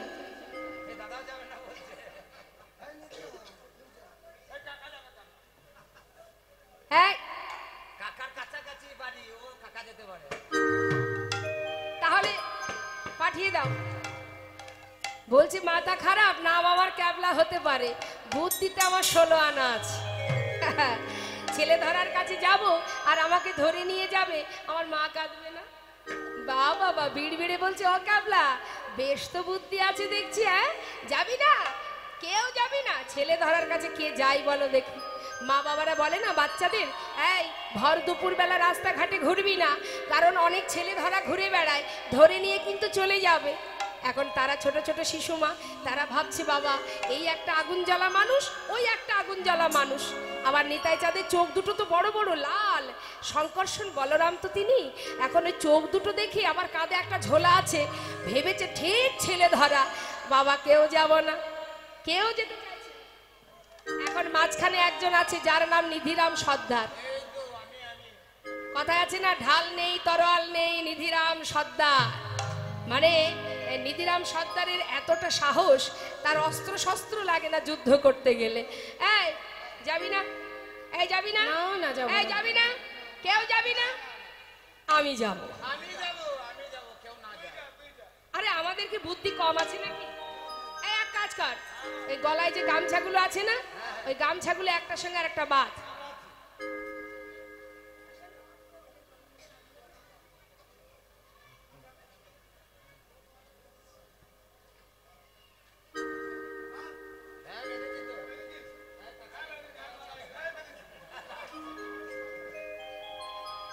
দেও একটা কোনা আমাকে দাও। এই ক্যাবলা, মন দিয়ে শুনবি ঠিক আছে? এই গামছার একটা কোনা মাজায় বাঁধবো। অনেকগুলো গামছা একসঙ্গে বাঁধলে কি হয়, অনেক লম্বা হবে তো। এখন লম্বা হয়েছে, বলছি গামছার একটা কোনা আমি মাজায় বাঁধবো, আর একটা কোনা তোরা সবাই ধরে রাখবে। এই শুনছিস তো? নাম ক্যাবলা তো, বুদ্ধিতেও ক্যাবলা। এই ক্যাবলা, ওটা ধর। শোন, ওই যখন দেখবি ছেলে ধরার কাছে, মানে ওই ছেলে ধরা আমাকে ঝোলার মধ্যে ভরছে, শুনছিস তো? যখন দেখবি ছেলে ধরা আমাকে ঝোলার মধ্যে ভরছে, তোরা গামছার ওই কোনাটা ধরে সবাই মিলে জোর করে টান দিবি।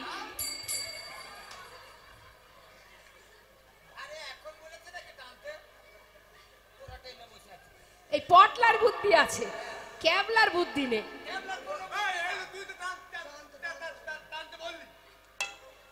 আমি কি টানতে বলেছি? এই জন্য তোর মা বাবা বেছে গুছি ক্যাবলা নামটাই দিয়েছে। আরে যখন ভরবে ঝোলার ভিতরে তখন টানবি। আগে বলবি তো। আগে বলছি না তো কি পরে বলেছি? হবে না, এদের দিয়ে হবে না। এই তোরা থাক, দরকার নেই, তোদের যেতে হবে না, কিছু করতে হবে না, আমি যাচ্ছি। ওমা যাচ্ছে কেমন করে জানেন? বুকের মধ্যে কিন্তু ভয়ে দূর দূর দূর দূর করছে, আবার ওপরে সর্দারি দেখাচ্ছে। এই যাই, যাচ্ছে কেমন? হ্যাঁ হ্যাঁ যা। যাচ্ছে কেমন করে? ভয়ে ভয়ে এক পা দু পা চলল নিধিরা, ভয়ে ভয়ে এক পা দু পা চলল নিধিরা। ভয়ে ভয়ে পাদুপা চলল নিধিরা। ভয়ে এক পা এগোয় দুই পা পেছনে, ভয়ে এক পরে গয়ে দুই পা ভয়ে পিছনে। এক পায়ে গই দু পা পেছনে। তাকাই যাইলে তাকাই পাবে। ভয়ে ভয়ে এক পা দু পা আয় রাউলু ধানি হরিবল হরিবল। ভয়ে ভয়ে পাদুপা চলল নিধিরা। ভয়ে ভয়ে পাদুপা চলল নিধিরা। যেই না নিতাই চাঁদের কাছে এলো মা গৌর হরি, আহা নিতাই চাঁদ বলছি বালো আয় কাছে আয়। ভয় পাচ্ছিস কেন? এদিকে আয়। কাছে ডেকে নিয়ে বলছে বালো, সারাদিন মাঠে খেলা করছিস, নিশ্চয়ই তোদের খিদে পেয়েছে তাই না? দাঁড়া, ঝোলা থেকে একটা মিঠাই বের করেছে মা। আর দেখবেন বাচ্চাদের যদি আপনি খুশি করতে চান না, একটু খাবার বের করে দিলেই কিন্তু তারা ভুলে যায়, তাই না? এখন নিতাই চাঁদ যেই না একটা মিঠাই বের করেছে, বাচ্চা নিধিরাম সর্দার সে বলছে বাবা বাবা, ঠাকুরটা তো বেশ ভালো ঠাকুর। ভেবেছিলাম ঠাকুরটা খারাপ, এখন দেখছি মিঠাই খেতে দিয়েছে, তাহলে বেশ ভালোই হবে।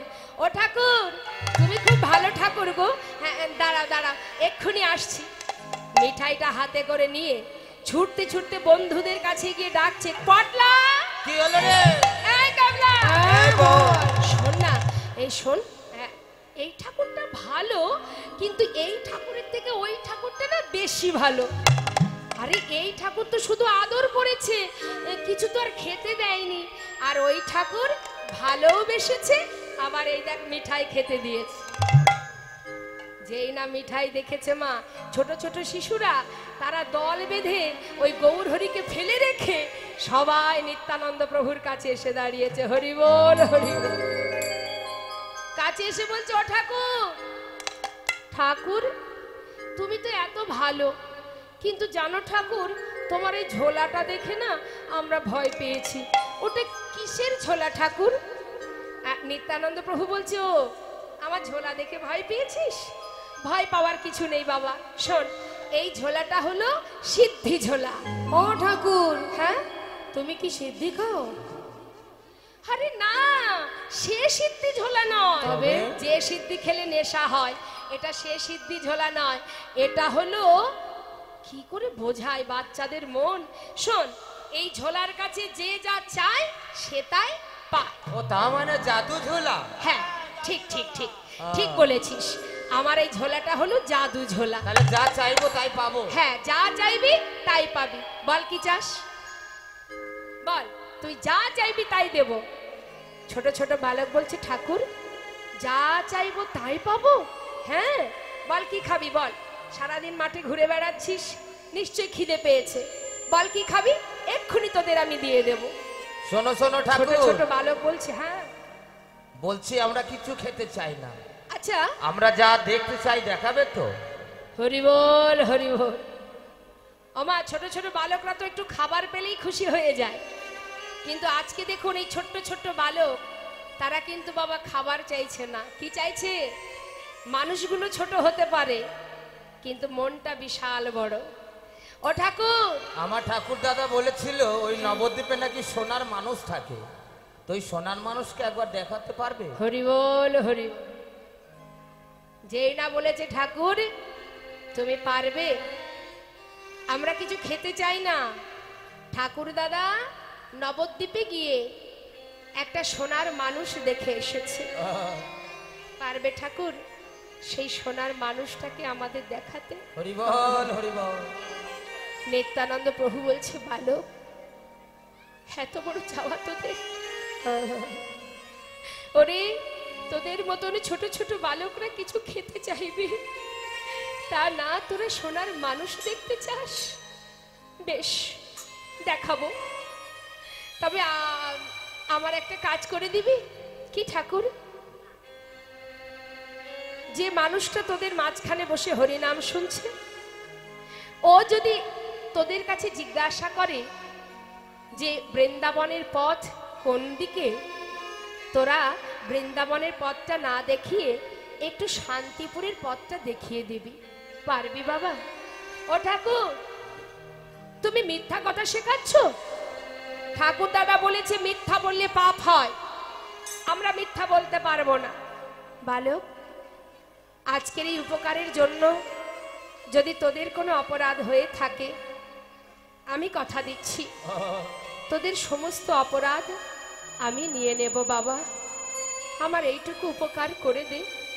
ওই মানুষটার জন্য সমস্ত নদিয়াবাসী কাঁদছে। কি বললে? হ্যাঁ রে, সবাই কাঁদছে। তারা এখন কেমন আছে ঠাকুর?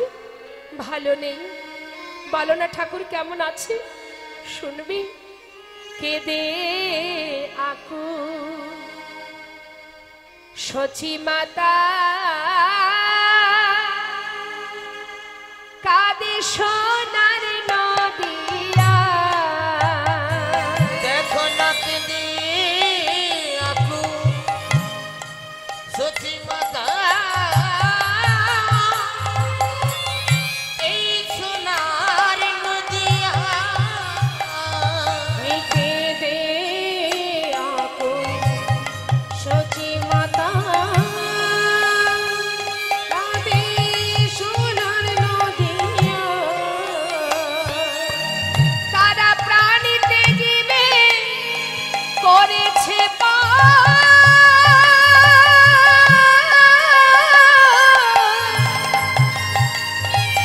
তারা। তুমি বৃন্দাবনে যাবে? যাক। জানো দাদা, আমি না ঠিক পথ চিনি না, তুমি যদি একটু আমাকে পথ দেখিয়ে নিয়ে যাও। নিত্যানন্দ প্রভু বলছে, নিশ্চয় আয় আমার সঙ্গে। দুই ভাই যাচ্ছে বাবা। কিছুটা পথ যাবার পর গৌরহরি জিজ্ঞাসা করছে, প্রভু কহে আর কত দূর আছে বৃন্দাবন? এবার নিতাই চাঁদ কি বলছে? শ্রীপাদ কহে এই তো যমুনা তুমি করো দর্শন। তুমি করো দর্শন। কোথায় নিয়ে গেছে জানেন বাবা? কালনার ঘাটে।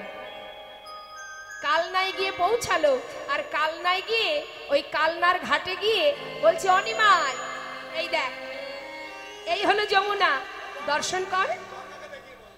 হ্যাঁ, কাকে দেখালো? গঙ্গাকে। দর্শন কর, এই হলো যমুনা। যেই না বলেছে যমুনা, গৌরহরি কিন্তু যমুনা ভেবে এক পা দু পা করে জলে নেমেছে। জলে নেমে জলে স্নান করে মানে ডুব দিয়ে মুখটা যেই তুলেছে, দেখছে গঙ্গার ওই পারে অদ্বৈত আচার্য একটা তরি নিয়ে আর ডৌর কপিন বহির্বাস নিয়ে অপেক্ষা করছে। সঙ্গে সঙ্গে জিজ্ঞাসা করছে, গৌরহরি তুমি তো অদ্বৈতাচার্য, হেথা কেন আইলা? আমি বৃন্দাবনে যাব, তুমি কেমনে জানিলা? কেমনে জানিলা? বাবা, অদ্বৈত আচার্য মনে মনে চিন্তা করছে, হায় হায় পোড়া কপাল, স্নান করছি গঙ্গার জলে আর মুখে বলছে বৃন্দাবন। নিশ্চয়ই নিত্যানন্দ প্রভু মিথ্যা কথা বলে এনেছে। প্রভু, এটা এটা যমুনা নয়। যেই না বলেছে যমুনা নয়, এদিকে নিত্যানন্দ প্রভু তীরে দাঁড়িয়ে অদ্বৈতকে ইশারা করে বলছে, অদ্বৈত সত্যি কথাটা বলে দিও না, অনেক কষ্ট করে নিমাইকে এনেছি, তুমি সত্যি কথাটা বলে দিও না। আর অদ্বৈত মাথা ঝাঁকিয়ে বলছে, আমার আনা গোরা, আমি এনেছি, আমি মিথ্যা বলতে পারবো না। শোনো শোনো প্রভু, তুমি যেখানে স্নান করছো এটা যমুনা নয়, এটা সুরধনী গঙ্গা। আর তুমি যেটাকে বৃন্দাবন ভেবেছো এটা বৃন্দাবন নয়, এটা হলো কালনা। যেই না বলেছে বাবা, নিতাই চাঁদ তীরে দাঁড়িয়ে আছে, মনে মনে বলছে, অদ্বৈত এত করে বারণ করলাম তাও সত্যি কথাটা বলে দিলে তুমি। গৌরহরি বলছে, দাদা এ তুমি কি করলে দাদা? তুমি তুমি আমায় মিথ্যা কথা বললে। আহা, নিতাই চাঁদ ভাবছে, নিমাই আমি তোর দাদা, আমি তোকে মিথ্যা বলবো কি করে বল? বলনি? আচ্ছা দাদা, যদি তাই না হবে তাহলে এই সুরধনী গঙ্গা কি করে যমুনা হলো? নিতাই চাঁদ মনে মনে চিন্তা করছে, নিমাইকে বোঝানোর ক্ষমতা আমার আছে। স্বর্ণিমা, আমি যা বলেছি মিথ্যা কিছু বলিনি ভাই। কেন জানিস? গঙ্গা যমুনা বহে হইয়া একাধার, পশ্চিমে যমুনা বহে পূর্বে গঙ্গাধার। অতএব পশ্চিমে তুমি করিলা স্নান, ইহাতে হইল ভাই যমুনা প্রমাণ। ওমা মানে কি বললেন? শান্তিপুর হচ্ছে পূর্ব দিক আর কালনা হলো পশ্চিম দিক। অর্থাৎ নিমাই তুমি তো পশ্চিম ঘাটে স্নান করেছো, তাই এখান থেকে প্রমাণ হলো যে এটা যমুনা। আর পূর্ব দিক যেটা হলো শান্তিপুর, যেদিকে বয়ে যায় গঙ্গা। বেশ, এটা না হয় মানলাম দাদা, তাহলে এবার বলো কালনা কি করে বৃন্দাবন হবে? কেন নিমাই? সহজ ব্যাপার। শোন শোন, বাড়ি দকে বাড়ি ছাড়া কামিনী কি জ্যোতি হারা, বাড়ি দোকে বাড়ি ছাড়া কামিনী কি জ্যোতি হারা, বাড়ি দোকে বাড়ি ছাড়া কামিনী কি জ্যোতি হারা, প্রেম কি প্রীতি ছাড়া রহে, প্রীতি ছাড়া রহে, প্রেম কি প্রীতি ছাড়া রহে। অনিমা কথাটা ভালো করে বোঝ। বাড়ি তো কি বাড়ি ছাড়া, দামিনী কি জ্যোতিহারা। ওমা বাড়ির মানে কি? মেঘ, আর বাড়ি মানে জল। এখন মেঘ, মেঘটাই তো জল। মেঘ যখনই হয় তখনই তো জলটা মাটিতে পড়ে। হ্যাঁ, তা কালো ঘন মেঘ আর তার সঙ্গে জল মানে বাড়ি, বাড়ি আর বাড়ি দুজনে একসঙ্গেই থাকে। দামিনী কি জ্যোতিহারা, দামিনী মানে কি? দামিনী মানে বিদ্যুৎ। আকাশে যখন বিদ্যুৎ চমকায় সঙ্গে সঙ্গে একটা আলোর ছটা দেখা যায়, তাই না? মহাজন বললেন বিদ্যুৎ আর তার জ্যোতি তারাও কিন্তু একসঙ্গে থাকে। হরি বল। তাহলে এরা যখন সবাই সবার সঙ্গে থাকে, প্রেম প্রীতি তাহারাও একসঙ্গে থাকে।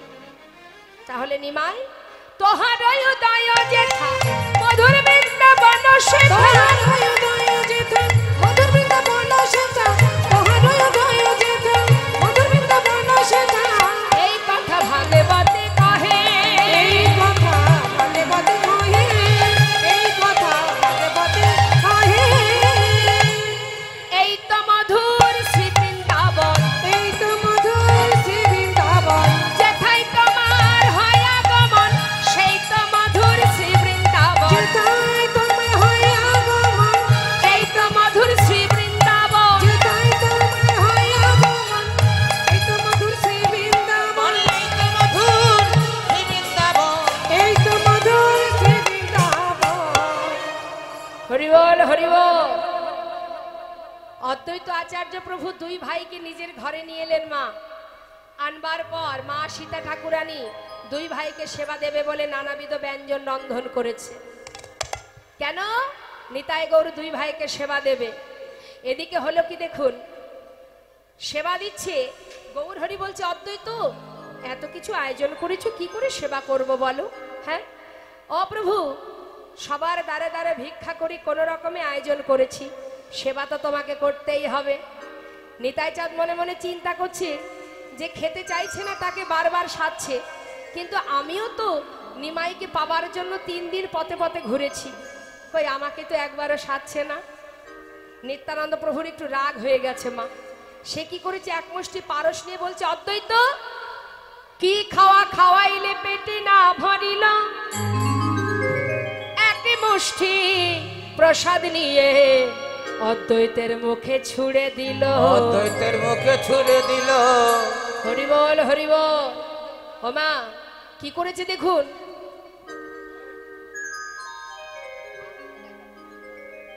অদ্বৈতের মুখে যেই না ছুঁড়ে দিয়েছে, অদ্বৈত বলছে ছি ছি ছি ছি ছি ছি, তুমি ওই এঁঠো আমার মুখে ছুঁড়ে দিলে ঠাকুর? হ্যাঁ। নিত্যানন্দ প্রভু বলেন শোনো অদ্বৈত, প্রসাদকে এঁঠো বলিলে তোমার হইল অপরাধ। এই কথা শুনে অদ্বৈত মাথায় দিল হাত, সর্বনাশ, ছি ছি ছি ছি, আমি প্রসাদকে এঁঠো বললাম, এ কি করলাম আমি? ছুটে গিয়ে গৌরহরি চরণটা জড়িয়ে ধরেছে, দয়াময় আমি প্রসাদকে এঁঠো বলেছি, আমার অপরাধ হয়েছে, তুমি আমায় ক্ষমা করো। গৌরহরি বলে শোনো অদ্বৈত, চিন্তা করো না, বাড়িতে তুমি 100 সন্ন্যাসী সেবা দিয়ে দাও, তাহলে তোমার অপরাধ খণ্ডন হয়ে যাবে। অদ্বৈত প্রভু বললেন, আহা, গৌরহরি বললেন অদ্বৈত 100 সন্ন্যাসী সেবা দিতে পারবে তো? অদ্বৈত আচার্য চরণ ধরে বলছে দয়াময় আমি 100 সন্ন্যাসী কোথায় পাবো বলো? আচ্ছা বেশ, 100 সন্ন্যাসী যদি তুমি একসাথে না পাও, আমি তো সন্ন্যাসী, আমাকে না হয় একদিন করে 100 দিন সেবা দিয়ে দিও নি। তাই গৌর হরিব করজোড়ে বলছে দয়াময় এ তুমি কি বললে? 100 দিন কেন, তুমি আশীর্বাদ করো আমি যেন সারা জীবন যুগে যুগে, হে দয়াময়, যেন তোমায় সেবা আমি দিতে পারি,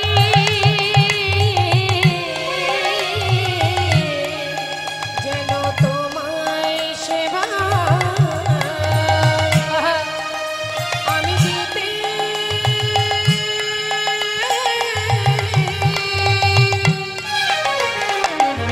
দিতে পারি।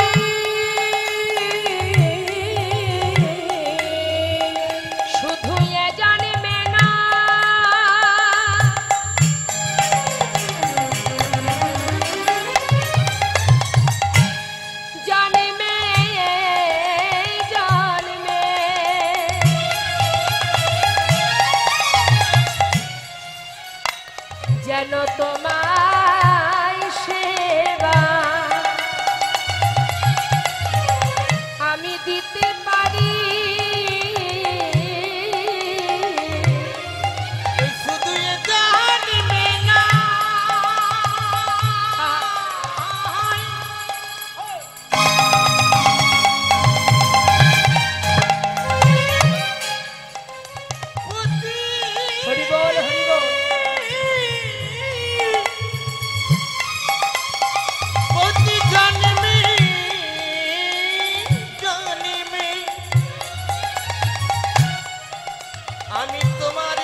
অদ্বৈত আচার্য প্রভুর গৃহেই কিন্তু সর্বপ্রথম নিতাই গৌরের সেবা হয়েছিল, আর ওখান থেকেই ভোগ আরতির সৃষ্টি হয়। অদ্বৈত গৃহ থেকেই ভোগ আরতির সৃষ্টি হয়। প্রথম ভোগ ওইখানেই হয়েছিল প্রভু সন্ন্যাসী হবার পর। এবার কি হলো বাবা? গৌর হরি বলছে, দাদা তুমি নদিয়ায় যাও, নদেবাসীকে নিমন্ত্রণ করো, মানে নবদ্বীপে গিয়ে সবাইকে জানাও যে আমি শান্তিপুরে এসেছি, সবাই আসুক, আমি সবার সঙ্গে দেখা করব। সঙ্গে সঙ্গে নিত্যানন্দ প্রভু বলছে, অনিমাই সবাই আসবে তো ভাই? দাদা সবাই আসবে, সবাইকে আনবে, কিন্তু একজনকে যেন এনো না দাদা, সে হলো বিষ্ণুপ্রিয়া। নিত্যানন্দ প্রভু নয়নের জলে বুক ভাসিয়ে কাঁদছে। অভাগিনী বৌমার কাছে গিয়ে বলবোটা কি আমি? সবাই যাবে গৌর দর্শনে, শুধু ঘরের কুলবধূ যেতে পারবে না। সচি মায়ের বয়স হয়েছে, চলতে পারে না, একটা চতুর দোলনা নিয়েছে, নিয়ে সমস্ত নদেবাসীকে নিমন্ত্রণ করে অবশেষে সচি মায়ের অঙ্গনে এসে দাঁড়িয়েছে। সচিমাকে ডাকছে, মা, ও মা। কে? আমি তোমার পুত্র নিতাই। ও এসেছিস? বাবা আমার নিমাই কোথায়? এসেছে মা, শান্তিপুরে অদ্বৈত প্রভুর গৃহে। যাও তৈরি হয়ে নাও, তোমার জন্য চতুর্দোলনা এনেছি, চলো আমরা অদ্বৈত আচার্যের বাড়িতে যাব। মা বলছে, দাঁড়া বাবা, আমি তার একা যাব না, আমার বৌমা 3 দিন ধরে পথ চেয়ে বসে আছে, আমার বৌমা বিষ্ণুপ্রিয়া যাবে, তার একটা প্রিয় সখী মানে বান্ধবী সেও আছে, সেও যাবে। দাঁড়া বৌমা, শিগগিরই তৈরি হয়ে না। আমি বলেছিলাম না নিমাইকে ঘরে ফিরিয়ে আনবো, সে এসেছে শান্তিপুরে অদ্বৈত আচার্যের গৃহে। চলো চলো, আমি তুমি দুইজনে গিয়ে নিমাইকে ঘরে নিয়ে আসি। বিষ্ণুপ্রিয়া তার প্রিয় সখী কাঞ্চনাকে বলছে, সই আমাকে সুন্দর করে সাজিয়ে দে, আজ আমি প্রভু দর্শনে যাব। 3 দিন তাকে দেখিনি, যেন মনে হয় 3 জনম তাকে দেখিনি। সাজিয়ে দে কাঞ্চনা, আমাকে ভালো করে সাজিয়ে দে। কাঞ্চনা সখী সাজাচ্ছে বিষ্ণুপ্রিয়াকে। এদিকে নিতাই চাঁদ মনে মনে চিন্তা করছে, সর্বনাশ, সবাই যেতে পারবে কিন্তু বিষ্ণুপ্রিয়ার তো যাওয়া হবে না, এখন হবে কি উপায়? আবার ডাকছে, ও মা, মা। মা বলছে, কি রে, বারবার ডাকলে আমি তৈরি হব কখন? মা একটা কথা শোনো মা, নবদ্বীপে সবাই যাবে ভাইকে দেখতে, কিন্তু একজনের তো যাওয়া হবে না মা। কার যাওয়া হবে না? কে সেই অভাগা? ও মা, সে আর কেউ নয় মা, আমাদের ঘরের কুলবধূ রে বিষ্ণুপ্রিয়া। কি বললি নিতাই? আমার বৌমা যাবে না? তাহলে এসেছিস কেন? যেখানে আমার বৌমা যেতে না পারবে সেখানে তো আমি যাব না। যে ছেলে মাকে কাঁদিয়ে চিরতরে চলে যেতে পারে, এই অভাগিনী বৌমাকে আমি সান্ত্বনা দিয়ে রেখেছি। শোন নিতাই, নিমার জন্য কাঁদতে কাঁদতে আমি পাষাণ হয়ে গেছি। আজ যদি নিমাইকে দেখতে নাও যাই আমার কোনো দুঃখ নেই, তবে একটা অভাগিনীকে কাঁদিয়ে আমি নিমাই দেখতে যাব না। যা, যেখান থেকে চতুর্দোলনা এনেছিস সেইখানে চলে যা। বিষ্ণুপ্রিয়া ঘর থেকে মায়ের সব কথা শুনেছে। ধীরে ধীরে সুন্দর করে সেজেছে বাবা, বধূকে দেখতে যাবে, আহা প্রভুকে দেখতে যাবে, মনের আনন্দে সাজছে। হঠাৎ সচিমায়ের কথাগুলো শুনে এবার বিষ্ণুপ্রিয়া বাইরে এসে বলছে, মা, চোখের জল মুছে, মাকে বুঝতে দিচ্ছে না। মা তুমি কেন যাবে না? আমি তোমার সব কথা শুনেছি মা। শোনো, তোমার সন্তান কতদিন তার মাকে দেখেনি, তুমি কতদিন তোমার সন্তানকে দেখনি। মা আমার চিন্তা করো না, আমাকে দেখলে হয়তো তার নামে বিঘ্ন ঘটবে, তার ধর্মের পথে বিঘ্ন হবে, তাই হয়তো সে আমাকে দেখতে চায় না। মা, তুমি দুঃখ পেও না, তুমি ফিরে এলে আমি তো জানতে পারবো তো সে কেমন আছে, কোথায় আছে, কিভাবে আছে। এসো মা, আমার হাত ধরো, আমি তোমাকে চতুর্দোলনায় তুলে দিই। বিষ্ণুপ্রিয়া মা সচিমায়ের হাতটা ধরে চতুর্দোলনায় তুলে দিলেন। সচিমা বলছে, কাঞ্চনা তুই একটু বৌমার কাছে থাক, আমি নিমাইকে দেখেই চলে আসব, একটুও দেরি করব না। চলে গেল সচিমা। যতদূর দেখা যায় এক পলকে প্রিয়া তাকিয়ে আছে, প্রভুকে দর্শন করতে যাচ্ছে। সমস্ত নদিয়াবাসী তারা সবাই যাচ্ছে মনের আনন্দে, দুটি বাহু তুলে হা গৌর গৌর বলতে বলতে ছুটছে। আর বিষ্ণুপ্রিয়া পথের ধারে দাঁড়িয়ে কাঞ্চনা সখীর গলাটা জড়িয়ে ধরে বলছে, কাঞ্চনা আমি বড় অভাগিনী রে। নদীবাসী সবাই গেল প্রভুকে দেখতে, কিন্তু আমার ভাগ্যে হলো না।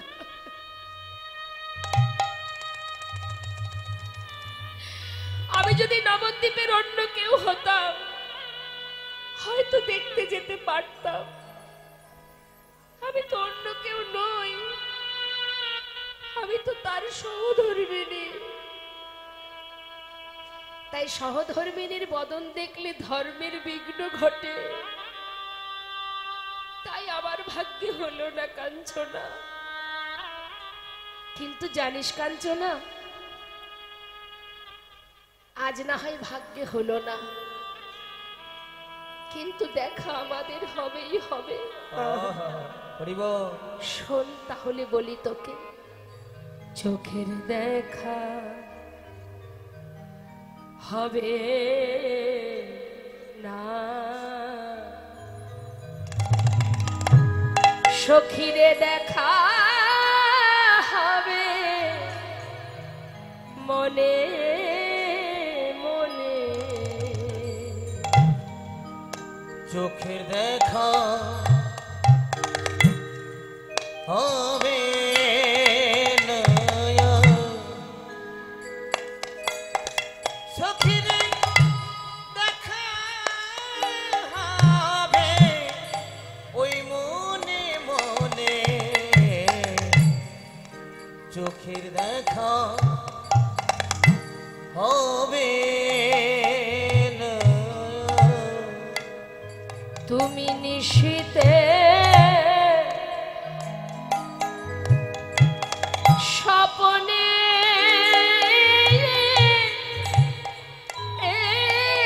এসো, তুমি নিশীতে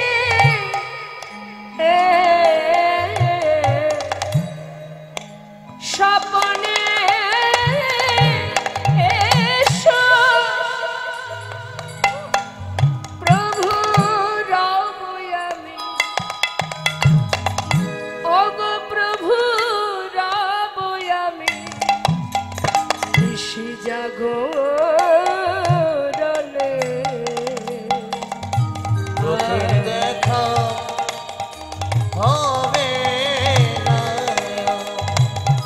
শুধু দেখা হবে মনে মনে,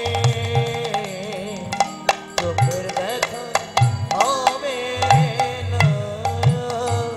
সবই কেড়ে লয়ে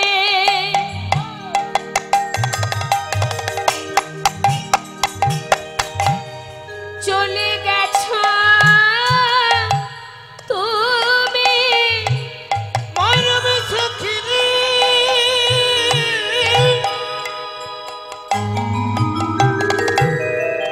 ওরে কাঞ্চনা, ওরে আমার মরম সখীরে, ওরে মরমিয়া সখীরে, সবে কেড়ে লয়ে চলে গেছ তুমি, প্রভু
চোখের দেখা হবে নয়া, শুধু দেখা হবে মনে মনে, চোখের দেখা হবে না। বিষ্ণুপ্রিয়া ঘরে বসে কাঁদছে মা। সেই থেকে কোনোদিন বিষ্ণুপ্রিয়া আর প্রভুকে দেখতে পাননি। চার দেওয়ালের মধ্যে থেকে সারা জীবন প্রভুর কাষ্ঠ বিগ্রহ সেবা করেছেন। সারাদিনে হরিনাম করে মহামন্ত্র জপ করতেন। আর এই 16 নাম 32 অক্ষর জপ করতে করতে সারাদিনে যতটুকু, একবার 16 নাম 32 অক্ষর জপ করার শেষে একটা করে তন্ডুল আলাদা করে রাখতো, মানে চাল। সারাদিনে যতটুকু চাল হতো, তন্ডুল হতো, সেটুকু রন্ধন করে সচি মাকে দিতেন, মাকে সেবা দিতেন। তারপরে বাড়ির পৌরাণিক ভৃত্য ঈশান তাকে দিতেন। অবশেষে যেটুকু থাকতো নিজে সেবা করত। কেন? শুধু প্রাণটা বাঁচিয়ে রাখার জন্য, যাতে প্রভুর সেবার বিঘ্ন না ঘটেনি। তাই গৌর হরিব। সেই বিষ্ণুপ্রিয়া রয়ে গেল ঘরে, আর সচিমা চলে গেল অদ্বৈত আচার্যের গৃহে। সেখানে গিয়ে মা নিমাইকে কাছে পেয়ে কোলে বসিয়ে যখন সারা গায়ে হাত বোলাচ্ছে, মা হাত বোলাতে বোলাতে যেই মস্তকে হাত দিয়েছে, দেখছে তার মস্তক মণ্ডল।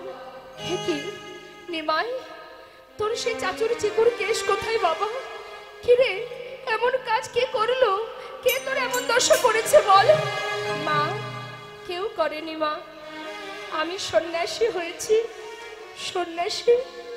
কেন বাবা, এমন দশা তোর কেন হলো বাবা? বল বাবা, কে করলো তোর এমন দশা? কে তোরে মুড়ালো মাথা,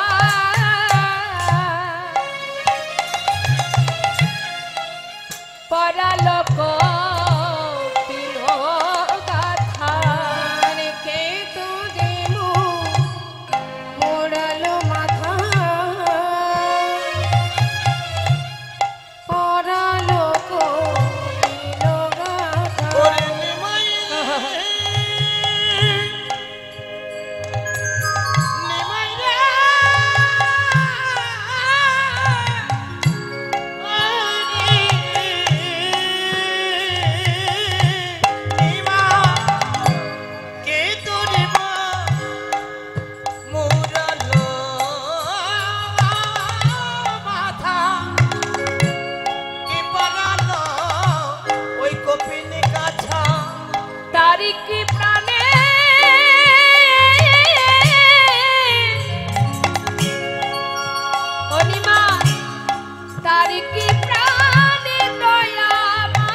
দশা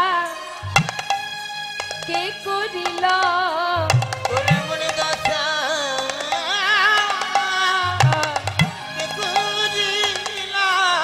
বল বল নিমাই, খুলে বলবা তোর এমন দশা কে করিল? বল বল কথা খুলে বলবা, এমন দশা কে করিল? ওরে তার কি প্রাণে দয়া মায়া নাই রে,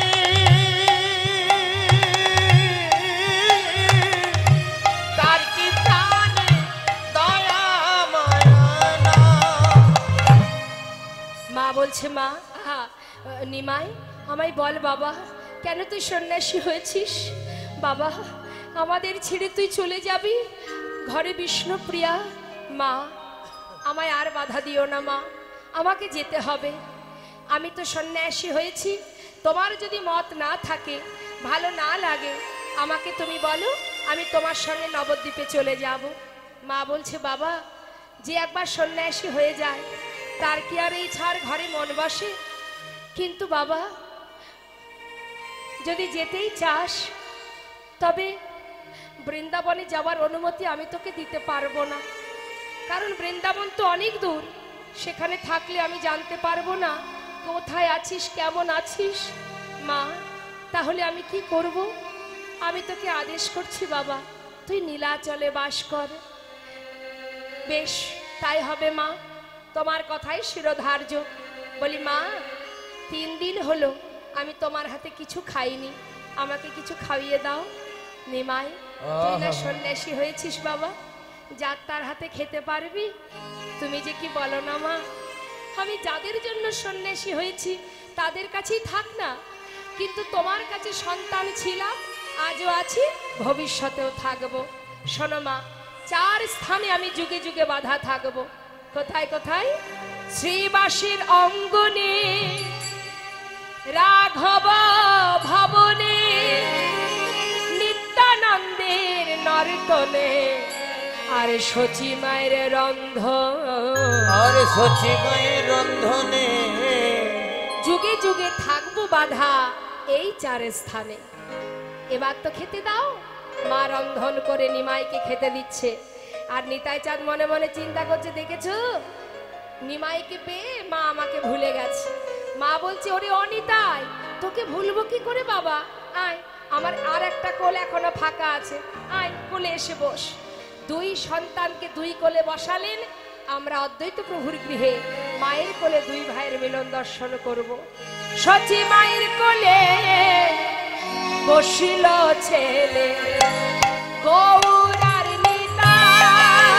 সচি মায়ের কোলে বসল ছেলে, গৌর আর নিতাই। সচি মায়ের কোলে বসল ছেলে, গৌর আর নিতাই। ভক্তগণে শুধু জানে হরি হরি গান।